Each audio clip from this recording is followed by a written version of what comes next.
Transparent plastic tube लें और इसे एक फ्लैट सरफेस पर रखें। इसके ऊपर कार्डबोर्ड का एक टुकड़ा रखें। अब इस कार्डबोर्ड के ऊपर एक सर्कुलर डिस्क रख दें। एक तेज फ्लिक के साथ सर्कुलर डिस्क के नीचे रखी कार्डबोर्ड को मारें। सर्कुलर डिस्क प्लास्टिक ट्यूब में वर्टिकली गिर जाएगी।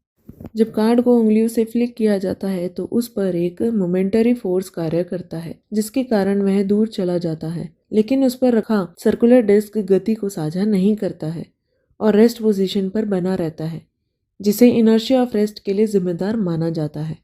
आखिरकार गुरुत्वाकर्षण के खिंचाव के कारण सर्कुलर डिस्क ट्यूब में बना रहता है।